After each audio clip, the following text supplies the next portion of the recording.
Let your kids watch it! Welcome everyone to the UndercoverBrony Reviews. The episode reviewed today will be Have You Seen This Dragon? Written by Kelly Lynn D'Angelo. Here we finally are, 6 months later, and finally at the final episode of Chapter 2, Have You Seen This Dragon? And it's better than the last one, so that's at least a plus. Though that's not exactly a high bar. Yeah, really. Yeah. I'm going to let John and Jensen decide what beer I'm using for this episode. Ooh, let's see. Two possibilities. One of them I think you guys are going to vote for, not because it's barrel-aged stout, but because it's brewed in Waunakee, Wisconsin. Oh, okay. So very close to us. Wisconsin, famous for their beers. Waunakee, Wisconsin. The other one, however, has a fucking dinosaur on it, and it's called Mass Extinction. It's from Twin Leaf Brewery, and it's a bourbon barrel-aged imperial stout. So both of them are bourbon imperial stouts.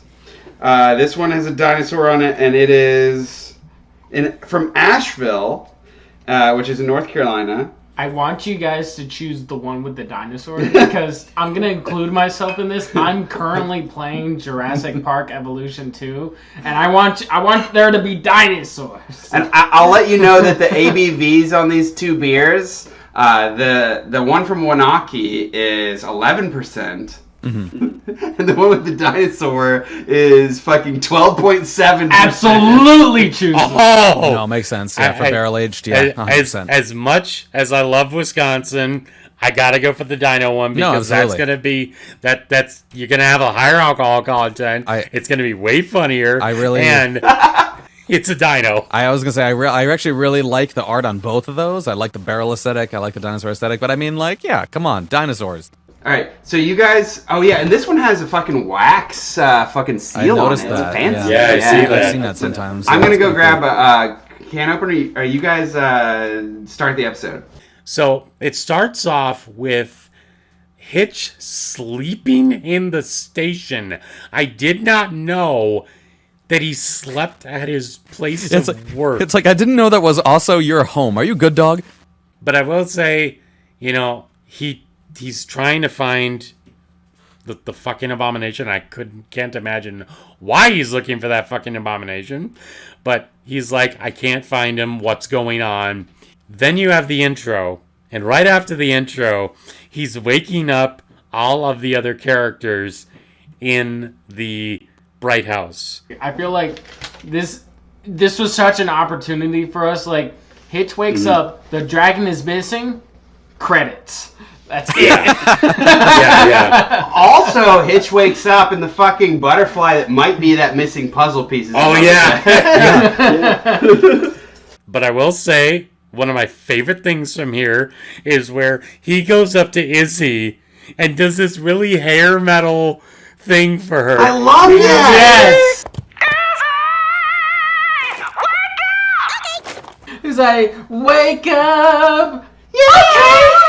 No, that legitimately got a laugh out of me. Him like going and waking everybody up, and then Izzy being the one who's like, okay, like that, like got a legitimate unironic laugh from me. I was like, that is like, I don't know how entirely I would have expected Izzy to respond to that, like that coming at her, but I'm not disappointed. No, man, I was fully expecting her to somewhat. I don't know why I was expecting this, but I was expecting her to react the same way everyone else react, just a freak out. No! She was like, totally okay with it. Yep. Okay! Like, if you already did not like Izzy, you love Izzy now. A being of chaos like that responds to chaotic situations very well. One other thing that I will say, this is one line that was really cringy for me. But we need to find him ASAP! As soon as possible! Yep. No, I'm glad you brought that up because I wasn't sure. I was like, I mean, it's not a whole lot cringier than a lot of the other stuff they say in this show, but yeah, it actually is.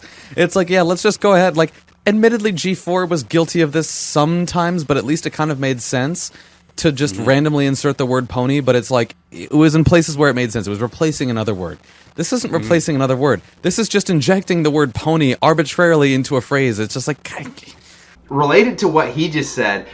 In this episode where they kidnap I started to say Spike. When they kidnapped Sparky, so they say dragon napped, and then it sent me down a rabbit hole on the etymology of kidnapped, because I was like, is kidnapped about kids? And apparently it was at a time, and then at some point it became for adults too, instead of adult napped, because adult nap sounds nice. But anyway, like, I was like, what are you just replacing kid with dragon? Like, kid is not. It's whatever. Anyway, I mean, at this point, it's not worth going into. Why are we even giving the respect enough to call it dragon nap when we just should be calling it abomination? Yeah. For my next note, I have to preface this with asking you guys, how familiar are you guys with radio theater? Very little, but I know the genre. Yeah, like radio plays. Well, I cannot believe that they did a second reference to this. Nothing in the closet. That's a Fibber McGee and Molly reference. What is that? First of all, I'm going to tell you when it happened in G4. In the season 6 premiere of The Crystalline, when Starlight is trying to find her way through the castle, and she opens up this closet and everything falls, and she brings it back up and just closes the closet. The main gag of that radio show was where this family had this way overstuffed closet, and everyone that would come to that house would open it thinking it was like a bathroom or something or another room, but they tell them, no, don't open it, and they'd open it anyway, and all of that junk would just fall right onto them. So that's a second Fibber McGee and Molly reference. Why is it specifically relating to that, and not just the gag of that in general? I'm just saying that's just what my mind goes to, because I grew up as a radio theater kid. Where it Okay. originated. So I have a couple notes that precede that. One of them is they're looking for Sparky when he first figures out he's missing, and he's like, Sparky! Sparky! Sparky! Could Sparky even fit in that box of cereal? when he says Sparky into 3 different boxes of cereal, it's said in such the same cadence that it sounds like they just used the same soundbite 3 times in a row. Yeah. I don't know. I actually was like, I was wondering, like, did they use the same line, or did they have him record it 3 times? Because it sounds I like have a feeling they that they recorded just it once. reused the voice line. Yeah. I hate it when anything does that. It's Yeah. like such a pet So- peeve when But- anything does But that. the other thing, so he does actually scream. This is a different note. He does actually scream, "Sparky, where are you?" And I was like, this is a really great opportunity to like skip the theme song and instead play Scooby Doo's theme song. Where are you? Sparky, where are you? Where are you? Where are you? Scooby-Dooby-Doo, where are you? We got some work to do now. But let's be real, Sparky is more of a Scrappy Doo character. So Yeah. In and the not in a headset, good we don't- way. no, So- no. It's when is being a Scrappy Doo ever a good thing? Yeah. When Izzy Then- does open that door, though, it looks like a McDonald Land head is gonna fall through. Like I was like, it's like Mayor McCheese or like some kind of hamburger guy, like the Big Macs or whatever. Like he's about to fall out of that door with the googly eyes. Then there's a scene where Hitch is down on one of the couches, and he's like, I feel like the worst pony dragon dad in the world right now. Really, you're the only pony dragon dad in the world, so... That makes it even worse! I feel you, dude, but I feel like you'd be much more concerned about this dragon than you would be about making jokes. Like, I enjoy the jokes in this episode, but I feel like the like emotional weight behind what's actually happening is not there at all. Yes, I absolutely agree. And this is another one of those like moments that reminds me like, oh man, let me try to not be like too negative here. But it's one of those moments that's like so generically kids show where it's like, oh, everything sucks. I'm gonna be all melodramatic and flop down on the couch. And it's like, dude, get over yourself and keep moving. That being said, I will take this opportunity to make a note here that actually kind of it holds true for the rest of the episode as well, which is actually a positive note, which we've talked about numerous times between all of us, kind of how a lot of these characters are kind of annoying. And I think that's definitely holds true for this episode, and I think it holds true for Hitch. That being said, points where they're due, I like the flipping of the traditional gender role here with Hitch, where we have 5 main characters, one of them is male, and the one character who has the like parental instincts is the male character. And I was like, that's actually really cool that the one male character is also the one character who is seen as a parent figure out of any of them, because none of the rest of them really have those vibes. And so the idea, that the one that they flipped that kind of on its head, I'm like, that's pretty cool. I genuinely really like that aspect of the writing. I do want to add to what Jensen said, that I think this episode really hit an impact when it came to hitting a certain demographic, where it's like the parental figure in the group that we have parents in the show. We had Sonny's dad in the movie, like that's a parent. Queen for Zip and Pip, like that's a parent. But we also have this sort of single parent vibe going on with one of the main characters of the show, since that single parent vibe is coming from a male character. I think it is an awesome inclusion for single parent dads around the world. I just think that's fantastic. Out of all the characters that we have, the wacky characters, the poppy characters, the crazy characters. We have the sort of, I guess we can call Sunny a leader type character, since she was sort of the main focus, I suppose. But here we have Hitch as this part of the main group that we look at quite often as being a parental figure, a father figure, mind you. I think that's an awesome inclusion for a show such as this that we're already kind of familiar with due to Gen 4. We never really had that in Gen 4. Nope. So to have it here, I think that was a hell of a step, especially for single fathers everywhere.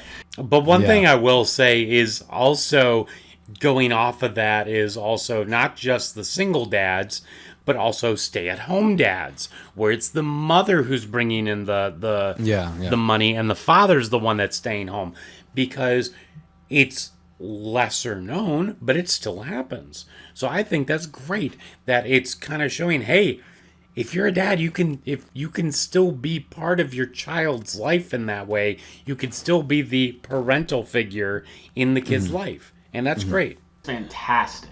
That's probably one of the only reasons why I didn't abysmally hate this episode.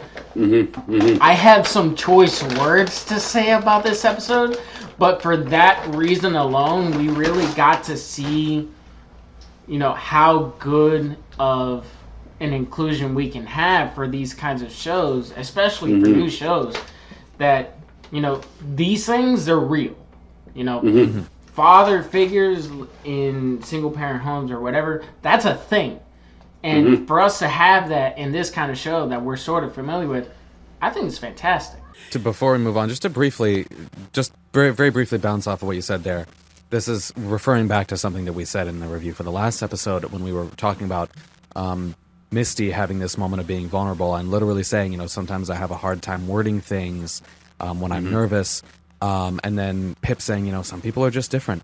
That I feel like is a similar thing to this, where we're seeing representation of things that are very relatable and very important in ways that are being delivered more directly than we ever saw in G4. G4 is great and it goes through a lot of important things, but I think it lacked a certain relatability that there's certain moments of in G5 where, again, it's like I largely think that G5 is not a good show, but it has moments that I'm like, yeah, that's real in a way that G4 never really quite got to, probably out intentionally, but it does, again, credit where it's due.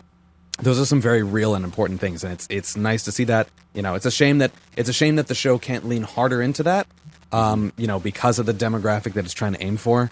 But yeah.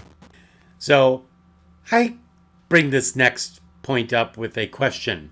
How in the heck did Misty hide the fucking abomination?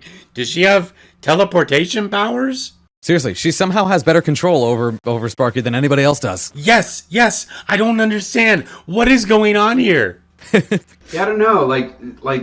My question was like when Izzy tries to go into the closet, I was like, wouldn't Izzy have known that's a basement? She lives there. Like, Yeah. Also, that chibi pig thing is there. The chibi pig thing that I talked about in the last episode is in that closet. Also, around the 6-minute mark, I do like how Hitch says mischievous instead of mischievous. I'm like... Correct pronunciation. Yeah, it is the correct pronunciation. But I do like how he says it that way. So, they all kind of go out and try and do their own things to try and find Sparky. Pip and Zip go into Main Melody, and Zip is going through and just throwing stuff everywhere, and Pip is behind her trying to catch it. And I love how Zip's like, What is all this stuff anyway? It's called makeup, Zip. Well, the only thing we have to make up for is lost time. So hop to it! burn! What a burn! Everyone's searching for Sparky outside of the town. I found that very strange that they didn't thoroughly look inside the tower. They just decided to look in a couple of things and then leave, which bothered me to no end. But what I was trying to say is that after everybody leaves, after zero effort, Missy peers out and makes sure everyone's gone. She returns into the closet and starts conversing with Sparky for some reason. You don't know why, but you know. The note that I have here is that at 5 minutes, around 5 minutes and 20 seconds of the episode, Misty is talking with Sparky in the closet, and Sparky becomes a psychopath. Pertaining to the part that as Misty is trying to converse with Sparky, like, here's the plan, I'm gonna kidnap you. Sparky's having a good time. He's having a joyous moment. Now he's suddenly, out of nowhere, he wants to kill this bitch. Yeah. And I do have to like how Misty's just like, My name is Mr. Spoon and I'm... Ouch! A prickly cactus! Ow! Throughout this entire show, the entirety of the show, I hated this damn dragon. I still do. But that one moment, it was like, that's funny. I actually have a note related to this. Okay. I wasn't sure where it fits, but I said, all of a sudden Sparky goes from a doofusy random hap chaos demon to a full-on Kevin McAllister in the scene. Yeah. Because he's fucking set up traps all over the room for her. I actually have a similar note. even setting up fucking lasers. Like, what? In like 2 seconds. And I love how Misty is just like, So you somehow rigged this whole place with traps in 2 seconds. Cool, totally cool. Yeah, I like that she even acknowledges this. Like, and you've set up a room full of traps in 2 seconds somehow. Okay. Sparky performs his best Macaulay Culkin impression ever and does an entire Home Alone death trap setup. Missy is just bewildered. and Misty actually says here, It's not like I'm trying to hunt a genius baby dragon with wild powers or anything. I don't like the sound of that. That was just like, all right, they're starting to make it so that people will like Sparky because there's some comedic aspect to this episode. Have you watched the Christmas special? Don't get me started on the Christmas. Because I think John and I actually agreed on that. That's the most likable Sparky's ever been in the entire show. Like, I think especially when he's bouncing around in the mayor's stream, that's hilarious. For the record, we still fucking hate him. Absolutely. But he's Absolutely. the most likable in that situation. absolutely, like, Yes. there is absolutely no reason otherwise for me to like this dragon, whatever. But this is funny. And I also like how they're still searching. Hitch is looking inside the station again, and he opens up that little closet thing that had Sparky when he was an egg. And he finds this bunny, and he literally goes, Here, Doug the Bunny. Good day, sir. Good day, sir. It's good. It's a good moment. and then I love how they're back in the Bright House, and Izzy just faints. And then in the background of the scene, you actually see Pip kind of going over and using her wing to cool Izzy off after she fainted. I'm like, that's really cool. That's actually a really nice attention to detail. I'm glad you brought up Izzy fainting, because I think if we try to boil down the main 6 to the main 5 and see what character traits were brought over, Izzy definitely feels like a combination of obviously Pinkie Pie, but then also Rarity, right? With the creativity and all of that. And the whole glowing up, like, that's very much Rarity, right? She's Pinkie Pie's personality, but with like a lot of Rarity's like craftsmanship traits. And I'm like, was that maybe it was pure coincidence, but it felt like a potentially intentional, potentially unintentional callback to Rarity's whole fainting shtick. And I was like, if that was intentional, that was pretty cool. Even if it wasn't intentional, that's still a pretty cool like coincidence. I'm actually very glad that you say that, because that was actually a sort of mental note that I had. Like, that very much is exactly the same thought process that I had. You know, because before we had the main 6. Now we have Gen 5. It's just 5 characters. One of these characters is a sort of mix of both. And Izzy absolutely is the mix of Pinkie Pie and Rarity. She just has that persona with her. And in that scene in particular, it made me immediately think, like, I'm glad that they decided to sort of incorporate that over dramatic fainting. I'm also very glad that they didn't decide to over sugarcoat it and just pull out a couch out of nowhere just for her to faint on. I think it was funny. That's a very Izzy thing now. That's a very memoir to Pinkie Pie thing now. If Pinkie Pie were to sort of imitate Rarity, she probably wouldn't have a pull-out couch. Pull-out cannon? Probably. But a pull-out couch? Probably not. So I think they did very well with that. And speaking of Pinkie Pie similarities to Izzy, she literally has her own one-man band, just like Pinkie did. And what's even funnier is when I'm doing my notes, I watch these with subtitles, because when I use the subtitles, I'm able to get like the actual quotes and have them word for word. So when I was looking at it, when the music was going, the subtitles literally say cacophony. Just like, that's great. That's a great word. I love that word. When Pip posts and is like, "Why aren't we getting any more views?" My gut instinct was like, because you have 3 fans. Because it seems like they're the only people that watch your stream, right?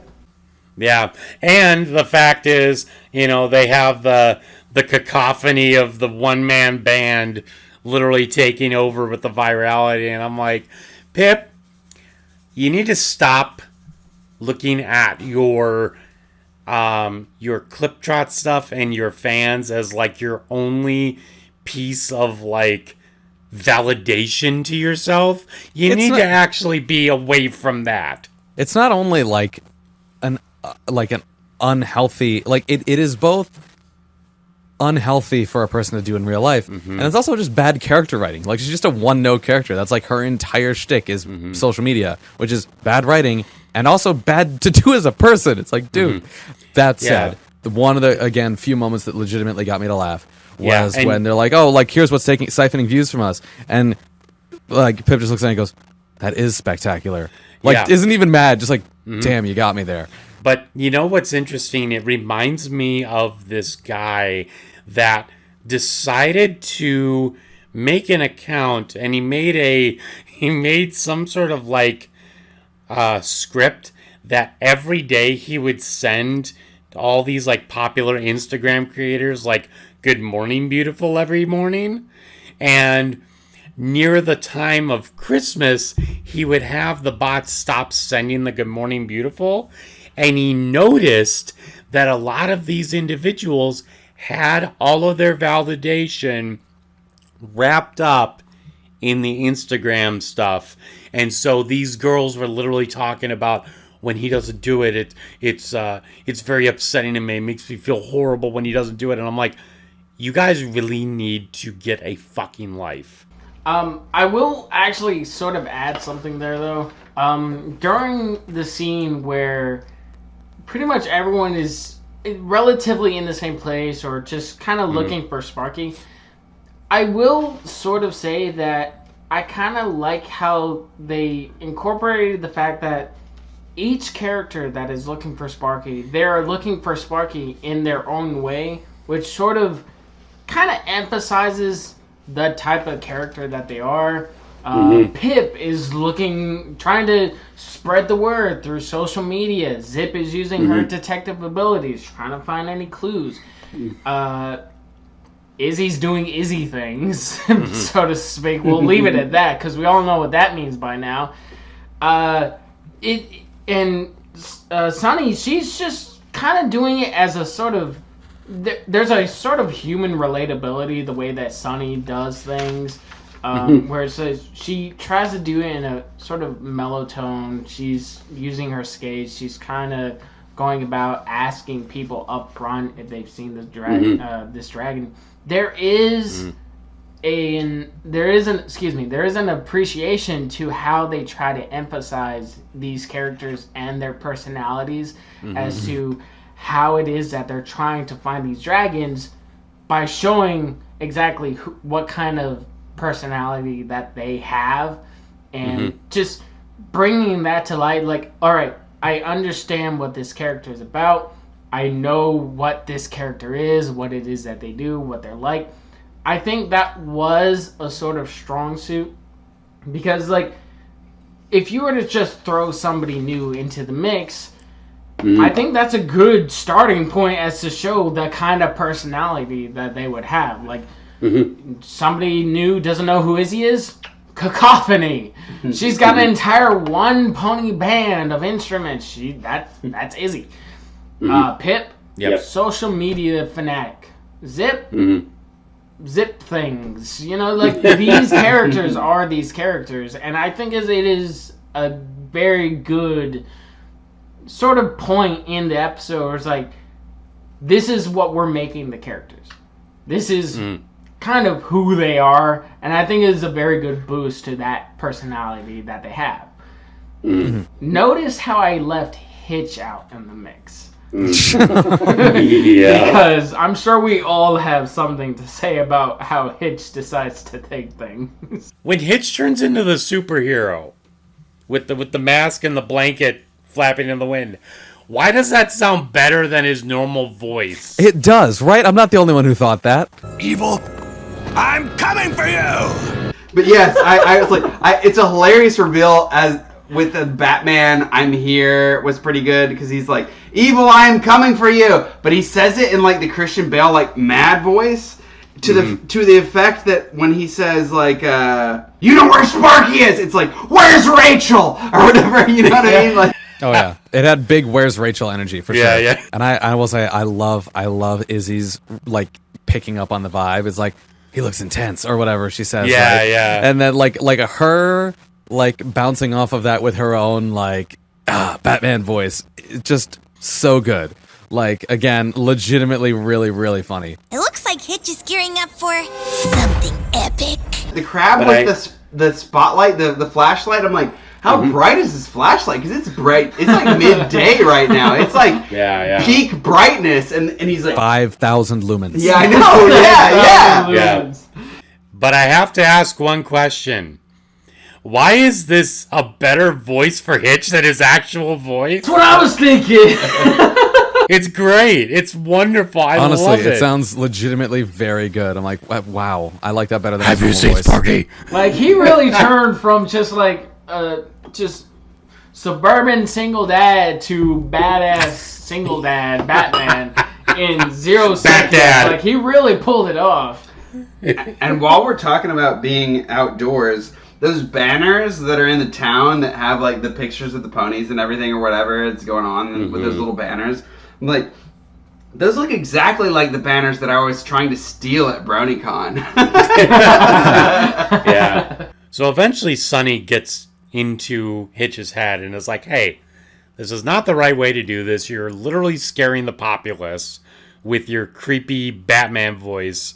It's like, we need to figure out a plan of doing this.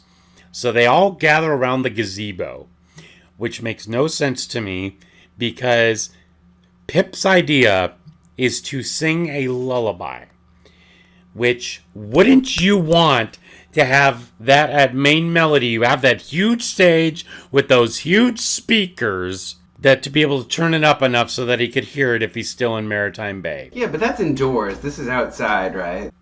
Yes, this is outside, but at the very least you could open the door.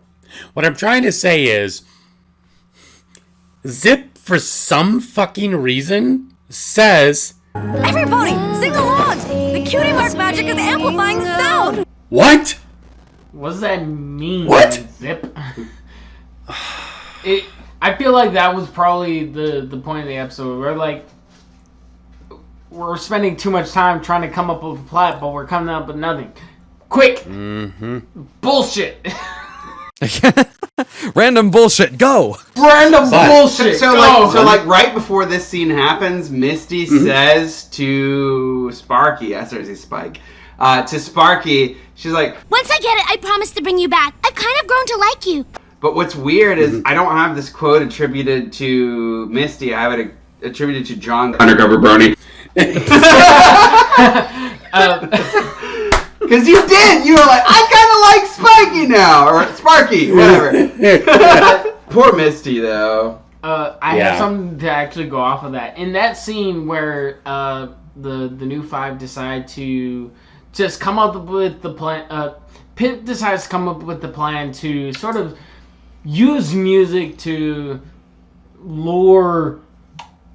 I actually almost forgot what to call him myself. The dragon out of where he could be hiding, and we cut to Misty still in the closet, by the way, with this dragon. Mind you, at this point in the episode, this is where my note begins. It has taken Misty over the course of an entire episode to catch a baby dragon in a confined and finite space. No, at no point in time have these two characters left this small space ever. At any point in time, they're just in a 6x6 closet within the lighthouse. Like, there's nowhere that this thing could have ran to that she had this much difficulty trying to catch this thing. And my side note is like, a goddamn closet, Misty. Use a broom or something, you dumb, lovable fool. Put him in a corner, get a dustpan and a broom, just corner him or something. To go off of what he said, like, at some point, yes, Misty catches him. She's got him, got him in her hooves, like, I swear I'll bring you back. I kind of grown to like you. As soon as she says, like, you're so stupid, I hate you, but I love you. The band Saliva would like to have a word with you. I love you, I hate you, I can't live without you. Copyright. Her eventual character arc will be to betray Opaline, possibly after helping her achieve full power and causing her to get a cutie mark. So she'll get a cutie mark by betraying Opaline in the end of this whatever arc or the show. We're jumping. No, that's absolutely what's going to happen. I agree with you. She's going to be like, here, Opaline, let me give you full power to destroy the ponies, and that's going to happen. And then she's going to be like, bitch, you fucking motherfucker! And she's going to fucking betray Opaline to help the ponies because she's finally had the character turn, and then that character turn is going to give her the cutie mark. That's the end of the show. They're lining it up. That's it. That's literally what's going to happen. They're lining it up too It's perfectly. in the notes, John. Yeah. It's in the notes. Here's what's crazy. When you said overthrow Opaline, I was just thinking of that one Argo Damon video where it's Sombra and Trixie. Today we celebrate the overthrow of the central government. Yep. Yeah, Missy's gonna earn her cutie mark by overthrowing the system of government. How else would you do it?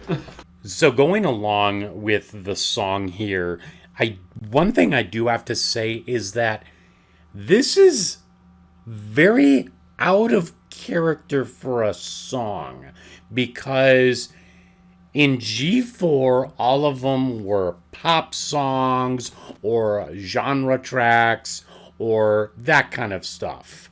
Very musical theater stuff. Very musical theater. This one had, like, G5 has already had some different songs. However, this particular song is much softer. It is much more like a lullaby, and it is beautiful. It is very pretty. I might actually disagree with you for just like a second, because like this song, when Pip is singing to look. I'm sorry. When Pip is singing to lure out the dragon, it was very somber. It was very soothing. It was very calm, and I loved that shit. However, the first time I watched it, because I 100% agree with you, it caught me off guard immediately. Like, throughout the entirety of the show, the movie, like, all the songs have been pop. You know, it's like, get your energy up. And it was a total change. I was drawn back to Gen 4 when Twilight Sparkle had her argument with Shining Armor. When he was getting married to Cadence, and she sang the Big Brother Best Friend, and it was sad and somber. It was like, I remember the day when I watched that episode in Gen 4. It was like, damn, this shit's sad now. Yeah. And when Pip started singing very somber music, throughout the entirety of the show, we know Pip is singing very poppy stuff, very upbeat stuff, very not this. So for her to sing suddenly a lullaby that apparently she made up for Sparky, it was like, wow. Yeah. I feel calm now. I don't feel stressed out. And it's like, that's probably the one only time that... throughout the entirety of me being Brony, with Twilight Sparkle singing the reprise for Big Brother Best Friend, this is the only other time where we heard probably another song where it's just mellowed and calm and just chilled out. And I thought that was fantastic. I actually very much loved that little tune. I loved that tune. It's another case, just like last episode, where it is the lamest setup for one of the best pieces of music we've heard in the show. Like, you're really gonna give us 20 minutes of nothing and give us 32 seconds of probably the best thing we've ever heard? Screw you. They found Sparky, and the two Pegasus guards are still also in masks and kind of flying around trying to find it, kind of being like the Robin character to Hitch's Batman character, and he's like, oh crap, I forgot to take off this Operation Thunderwing or whatever it was, and so he's like, hey, we found Sparky, we're good. And they're like, can we at least keep the masks? Sure, go ahead, you can do that, sweet. But this penultimate scene with Misty, and you'll give me a cutie mark? That measly drop of dragonfire wasn't enough. And you won't be enough, Misty. Not until you can prove that you're actually useful and get that dragon! For some pony made of fire, I've never met a heart so cold. They're really setting up Misty to be the character where the viewer is just completely sympathizing with her. Like, they're giving absolutely no reason for the viewer to hate Misty. Right. Like, for every intents and purposes, we have reason to either relate, sympathize, appreciate Misty. There's something about Misty that everyone can appreciate. And it's just the fact that whether it's her quirkiness, her inability to be able to sort of openly express how she feels or vocalize with others, and unfortunately this happens to a lot of people, you know, coming from a sort of harsh past or current situation, there's something about Missy where it's like this character is meant to sort of portray some of us. Like, there's something with this character that we just love Misty, you know? And the fact that she puts up with Opaline, I feel like already she is set up to be one of the show's defining characters. There's absolutely no way where they can make this character, Misty, be anything more than the main attraction. You can have a new generation and have your main five, fine. You come for the show, you stay for Misty, though. Absolutely. And Izzy. And Izzy, absolutely. You show up for the show, you stay for Misty and Izzy. At the end of the episode, Izzy pulls up in, as she puts it, My brand new old broken down good for nothing retired tram car.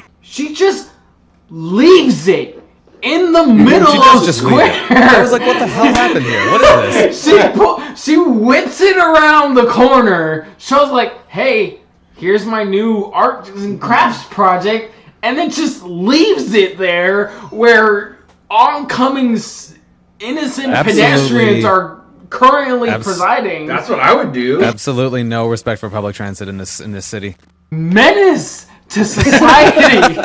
And I love her. Are you the G5 version of J. Jonah Jameson now? Probably. You're the menace to society. Like, she's absolutely insane, and I'm here for it. I want more pictures of Spider-Pony. I want more pictures of Izzy Moonbow, Spider-Man. Please, I don't care about you no more. Give me Izzy Moonbow. All I'm gonna say is Izzy's great, but the way she left that tram car, Unacceptable!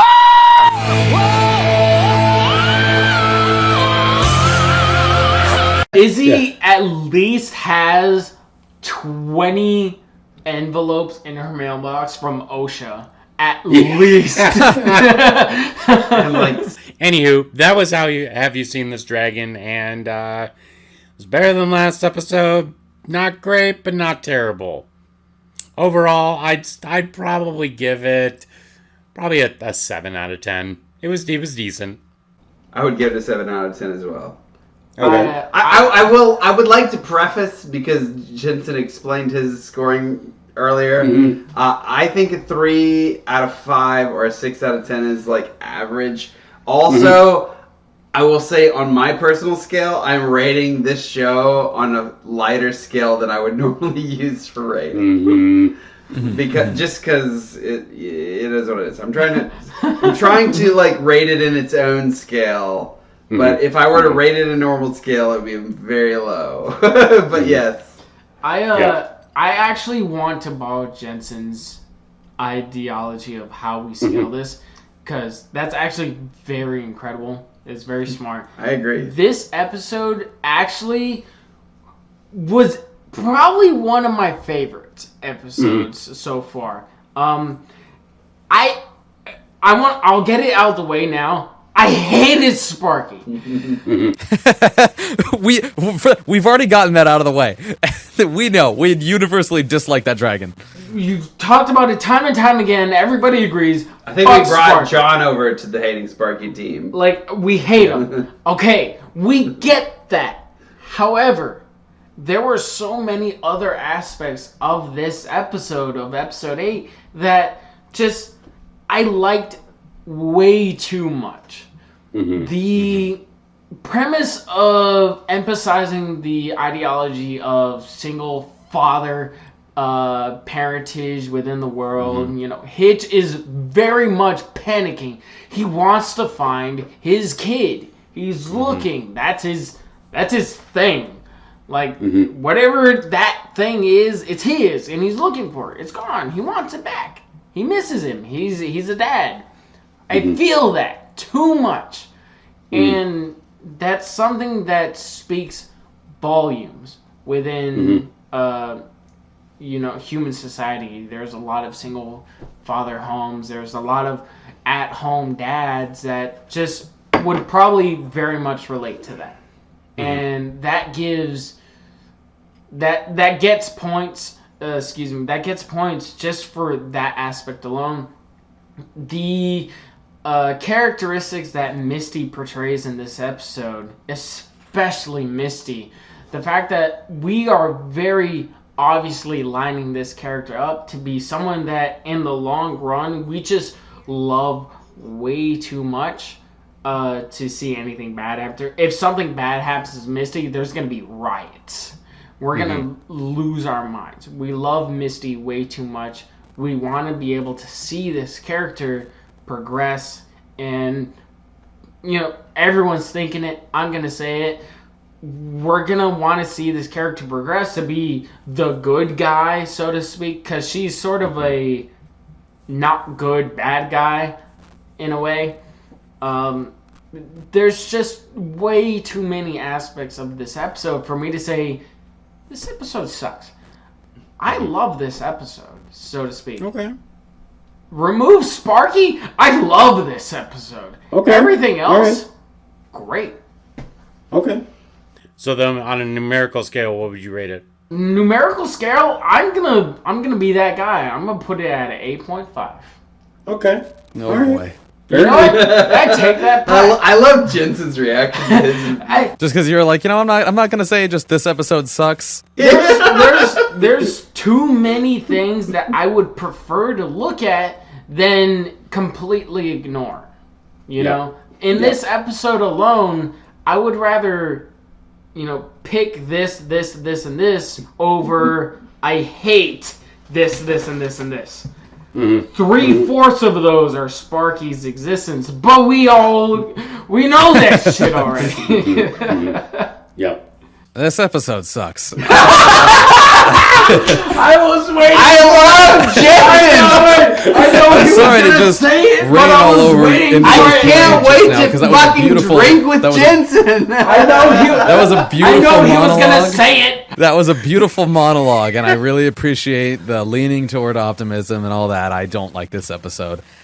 So the thing is with me, I don't think this episode is awful. I don't hate this episode, but even just having watched it like an hour ago before we got onto this review to make sure that I have it fresh in my mind, I'll be honest, I took very few notes and I remember very few things about it because it was very forgettable. I think the whole part of portraying Hitch as a single dad is awesome, but I don't think you can just have good ideas in a show and that makes it good. You need to actually still have good writing. Don't And shit on my idea. that's my problem with a lot of this show is that there's a lot of really good messages in this show that crop up here and there, but they're wrapped up in such poor delivery and such bad writing and such bad characters that to me it's just doesn't quite redeem it. There's a couple of points that this episode gets, which yes, the representation of Hitch as a single dad is great. As hard of a scene as it is to watch, the part with Misty at the end, like crying, like that scene is horrible. And I don't mean badly written. I mean, it feels horrible to watch. And similar to the end of episode 6, where you see Misty being like all happy, talking openly, and I'm making friends, and then having to fall back into this gaslighting of being like, but I'm only doing it to manipulate them. That is a hard scene to watch. It feels bad to watch.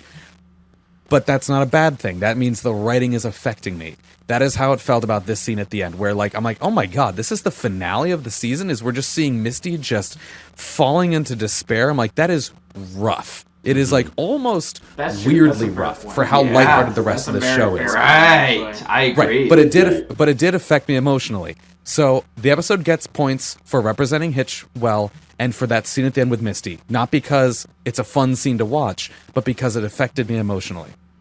That being said, the episode feels like 5 minutes of content stretched out into 22. Like, it spends its whole second act just going in a circle of Hitch is like, oh my god, I'm the worst parent. All right, let's go out and find Sparky. And then we just have a repeat of those scene beats. Oh my god, I'm the worst parent. Okay, let's go find Sparky. Like, it literally does the same plot line and recycles it twice in order to fill out 22 minutes. And to me, I'm like, this is just such lame writing, and just, I remember so little about it because so little happens in the course of it. The song is great, but it's wrapped up in the weirdest like setup you can possibly get. This episode, again, my rating scale, 5 is right in the middle. Not good, not terrible. This is a 2. There's a couple Jensen good is my moments. spirit animal. Yeah, there's a couple good moments, but there's just too much around it for me to say that it's worth that it establishes much. You heard it here first, folks. Jensen disapproves. Jensen is how I actually feel about this show, but I'm too afraid to tell you the truth, everybody. Jensen gets me. Jensen gets me. All right. Well, Anyway, yeah, no. For me, this is a 2. There's a couple good moments. Again, Hitch. So there's some Izzy moments. The scene at the end with Misty is hard to watch, but really is effective at what it's doing. But yeah, there's just nothing to me that was memorable about it, which is a shame. I'm definitely still curious to see where the show goes. I'm gonna watch the next season because I'm curious to see this whole thing with Misty. Like, they're definitely, like Indigo was saying, setting this character up for something that I think is going to be really big and hopefully is going to be very impactful. So hopefully this is all kind of worth it for the payoff. But yeah, this episode, it felt very forgettable. I had very few notes because there was nothing really that I had to say about it. So yeah, 2 out of 10. I'll still watch the rest, and I'm curious to see where it goes. I have faith. I have faith in Misty, and I have faith in Izzy. Izzy Absolutely, being yes. the character in the show that the fans like, and Misty being the character of the show that makes us want to continue to watch. We should just drop the rest of the characters at this point and just have it be the Misty and Izzy show. Like, I have a really great question to ask. And that question is, honest, what do you guys all rate the entire season of this show? Oof. Because that's harder. I'm very like generous. I'm very generous in the episode by episode. But if I were to rate from start to finish, and I will include Make Your Mark in that, from start to finish, G5 can't do that. So far, what would you give it? That's not fair. Well, I would give it a 2. I would give it a 2.5 out of 10. Well, you guys will find that answer out in the Make Your Mark retrospective coming soon. What? There's another show? No, seriously, is there another show? That's literally like, I'd like to do one. Let's fucking do it! That's it for the final time for Chapter 2. That's it from me, John. That's it from me, John. That's it for me, Indigo. And that's it from me, Jensen, a.k.a. Status. And we will talk to you guys later. Peace out, Dragon.